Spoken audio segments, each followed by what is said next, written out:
আজি 3 জানুৱাৰী ৰবিবাৰ আকাশবাণী কেন্দ্ৰৰ পৰা প্ৰকাশ পোৱা আজিৰ প্ৰধান বাতৰিকেইটা হৈছে আত্মনিৰ্ভৰ ভাৰতৰ লক্ষ্যত উপনীত হোৱাৰ বাবে স্থানীয়ভাৱে উৎপাদিত সামগ্ৰীক আন্তঃৰাষ্ট্ৰীয় পৰ্যায়লৈ নিয়াৰ ক্ষেত্ৰত গুৰুত্বপূৰ্ণ ভূমিকা ল'বলৈ ছাত্ৰ ছাত্ৰীসকলৰ প্ৰতি প্ৰধানমন্ত্ৰী নৰেন্দ্ৰ মোদীৰ আহ্বান। দ্বিতীয় খবৰটো হৈছে দেশত কোভিড-19 প্ৰতিষেধক বিনামূলীয়া হ'ব বুলি কেন্দ্ৰীয় স্বাস্থ্যমন্ত্ৰী ডক্টৰ হৰ্ষবৰ্ধনৰ আশ্বাস প্ৰদান।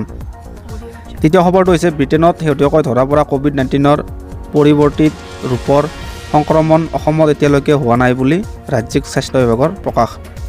চতুৰ্থ খবৰটো হৈছে দেশত এতিয়ালৈকে কোভিড-19 আক্ৰান্ত মুঠ লোকৰ কেৱল 2.43%হে বৰ্তমান চিকিৎসাধীন। অসমত সংক্ৰমণৰ হাৰ 0.16%লৈ অৱনমিত। পঞ্চম খবৰটো হৈছে আজিৰে পৰা মঙলদৈ আৰু বৰপেটাত 16 বছৰ অনুৰ্ধ RG বৰুৱা সোঁৱৰণী সৌদ অসম আন্তঃজিলা ক্ৰিকেট প্ৰতিযোগিতা আৰম্ভ। আৰু বহুতো খবৰ লৈ আপোনাৰ মাজলৈ আহিছোঁ। ভিডিঅ'টো ভাল লাগিলে লাইক আৰু চেনেলটো ছাবস্ক্ৰাইব কৰিবলৈ নাপাহৰিব। হাইস্কুল শিক্ষান্ত পৰীক্ষা অহা 11 মে'ৰ পৰা আৰম্ভ হ'ব। উচ্চতৰ মাধ্যমিক চূড়ান্ত পৰীক্ষা অহা 12 মে'ৰ পৰা আৰম্ভ হ'ব। হাইস্কুল শিক্ষান্ত পৰীক্ষা আৰু উচ্চতৰ মাধ্যমিক চূড়ান্ত পৰীক্ষাৰ ফলাফল যথাক্ৰমে 7 জুলাই আৰু 30 জুলাইত ঘোষিত হ'ব। কেন্দ্ৰীয় স্বাস্থ্যমন্ত্ৰী ডক্টৰ হৰ্ষবৰ্ধনে সমগ্ৰ দেশতে কোভিড-19 প্ৰতিষেধক বিনামূলীয়া হ'ব বুলি প্ৰকাশ কৰিছে। কালি সংবাদ মাধ্যমৰ সৈতে হোৱা কথা বতৰাত ডক্টৰ বৰ্ধনে এই বিষয়ে জানিবলৈ দিয়ে। স্বাস্থ্যমন্ত্ৰীগৰাকীয়ে কালি কোভিড-19 প্ৰতিষেধক প্ৰদানৰ অনুশীলনৰ প্ৰস্তুতি সংক্ৰান্তত পৰ্যালোচনা চলোৱাৰ উদ্দেশ্যে নতুন দিল্লীত কেইবাখনো চিকিৎসালয় পৰিদৰ্শন কৰে।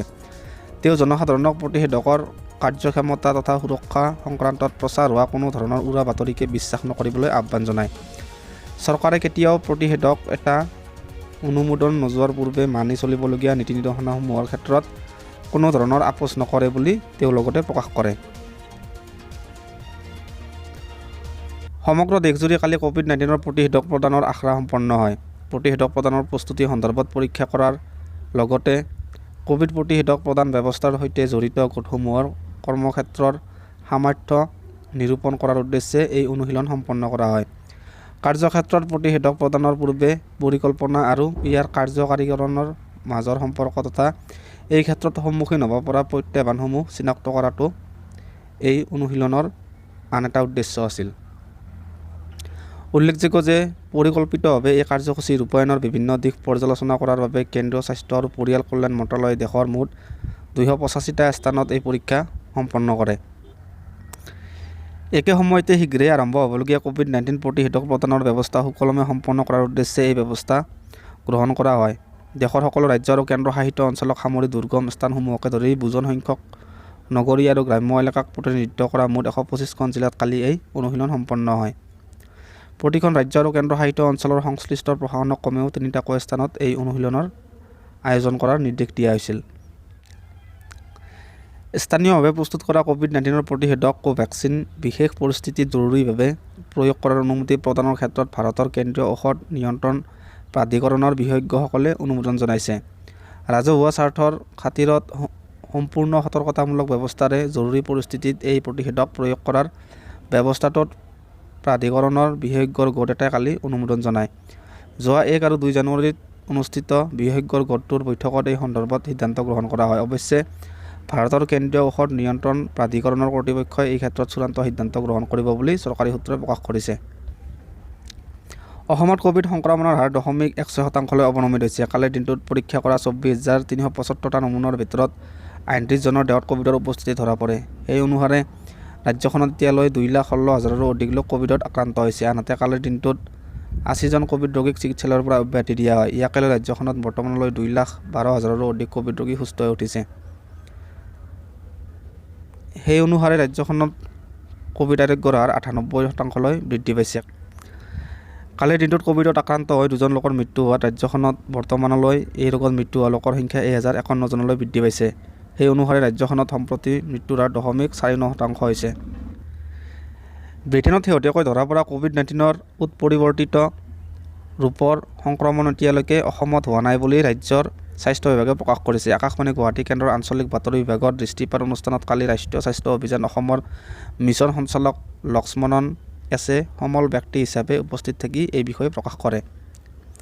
তেওঁ কয় যে ৰাজ্যত কোভিড-19 সংক্ৰমণ ৰোধ কৰাৰ উদ্দেশ্যে স্বাস্থ্য বিভাগৰ লগতে সংশ্লিষ্ট অন্যান্য বিভাগসমূহে প্ৰয়োজনীয় সকলো ব্যৱস্থা গ্ৰহণ কৰিছে। শেহতীয়াকৈ অসমত এই সংক্ৰমণৰ হাৰ পূৰ্বতকৈ ভালেখিনি অৱনমিত হৈছে যদিও সম্পূৰ্ণৰূপে কোভিডমুক্ত নোহোৱা পৰ্যন্ত এই ক্ষেত্ৰত সকলো ধৰণৰ সাৱধানতা মানি চলাটো অত্যন্ত প্ৰয়োজন।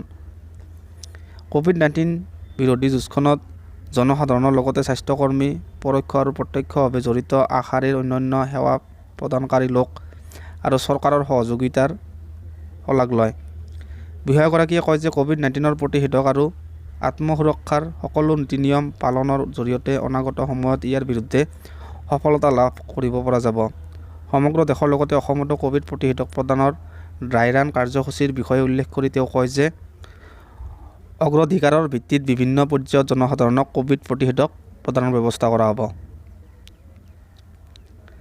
দেশত এতিয়ালৈকে কোভিড-19 আক্ৰান্ত মুঠ লোকৰ 2.43% চিকিৎসাধীন হৈ আছে। ভাৰতৰ বাবে এক বিশেষ কৃতিত্ব বুলি বিবেচিত হৈছে।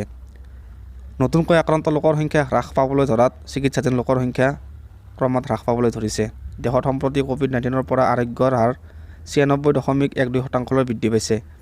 কেন্দ্ৰীয় স্বাস্থ্য মন্ত্ৰালয়ৰ তথ্য অনুসৰি বিগত 24 ঘণ্টাত 22,900ৰো অধিক কোভিড ৰোগী সুস্থ হৈ উঠে। ইয়াকে লৈ দেশত বৰ্তমানলৈ সুস্থ হৈ উঠা লোকৰ সংখ্যা 99 লাখ অতিক্ৰম কৰিলে। দেশত বৰ্তমানলৈ চিকিৎসাধীন ৰোগীৰ সংখ্যাতকৈ 40 গুণৰো অধিক লোক সুস্থ হৈ উঠিছে। মন্ত্ৰালয়ে প্ৰকাশ কৰা মতে যোৱা 24 ঘণ্টাত প্ৰায় 19,000 জন লোক নতুনকৈ এই ৰোগৰ দ্বাৰা আক্ৰান্ত হয়। মন্ত্ৰালয়ে দেশত কোভিড-19 ফলত মৃত্যু হোৱা লোকৰ হাৰ 1.45%লৈ অৱনমিত হোৱা বুলি প্ৰকাশ কৰিছে। মন্ত্ৰালয়ৰ তথ্য অনুসৰি যোৱা 24 ঘণ্টাত এই ৰোগত আক্ৰান্ত হৈ 224 জন লোকে প্ৰাণ হেৰুৱায়। ইয়াকে লৈ দেশত এই ৰোগৰ ফলত মৃত্যু হোৱা লোকৰ সংখ্যা 1,49,000ৰো অধিক হৈছেগৈ।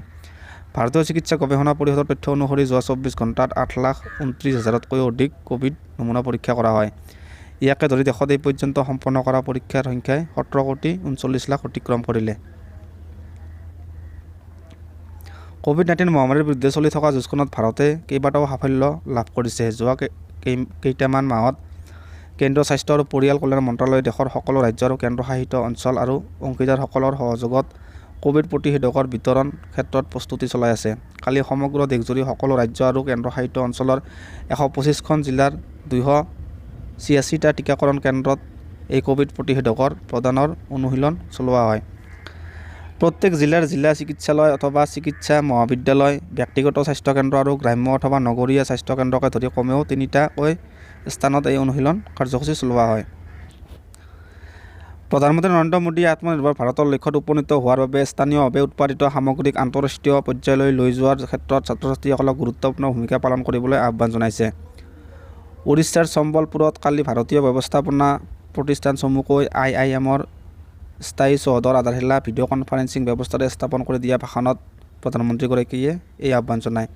শ্ৰীমোদীয়ে কয় যে ভাৰতত থকা এই বিশাল যুৱ প্ৰতিভাই দেশৰ ভিতৰত আৰু আন্তঃৰাষ্ট্ৰীয় পৰ্যায়ত ভাৰতক ব্ৰেণ্ড হিচাপে প্ৰতিষ্ঠা কৰাৰ ক্ষেত্ৰত উল্লেখনীয় ভূমিকা গ্ৰহণ কৰিব। প্ৰধানমন্ত্ৰীয়ে কয় যে কোভিড-19 মহামাৰীয়ে সৃষ্টি কৰা প্ৰতিকূল পৰিস্থিতি সত্ত্বেও ভাৰতে উন্নয়নৰ ন ক্ষেত্ৰসমূহ যথেষ্ট সাফল্য অৰ্জন কৰিছে। কৃষি ক্ষেত্ৰৰ পৰা মহাকাশ খণ্ডলৈকে ষ্টাৰ্টআপৰ সুবিধাসমূহ বৃদ্ধি পাইছে আৰু ক্ৰমান্বয়ে সৰু নগৰ তথা মহানগৰসমূহতো এই সুবিধা অধিক বৃদ্ধি পাব বুলি তেওঁ আশা প্ৰকাশ কৰে। তেওঁ কয় যে ষ্টাৰ্টআপ উদ্যমসমূহক সফল কৰি তুলিবলৈ সময়ৰ সৈতে তাল মিলাই চিন্তা কৰাৰ পৰিৱৰ্তে সময়তকৈ আগত চিন্তা চৰ্চা কৰিব পৰা কাৰ্যকাৰী ব্যৱস্থাপকৰ প্ৰয়োজন। আজি ষ্টাৰ্টআপ উদ্যমসমূহৰ ভৱিষ্যতৰ বাবে বহুজাতিক কোম্পানীৰ আধাৰ হোৱাৰ সম্ভাৱনা আছে বুলি প্ৰধানমন্ত্ৰীয়ে কয়। তেওঁ লগতে উদ্ভাৱনৰ নতুন ধাৰণাৰে উন্নয়নৰ প্ৰক্ৰিয়া ত্বৰান্বিত কৰিবলৈও আহ্বান জনায়।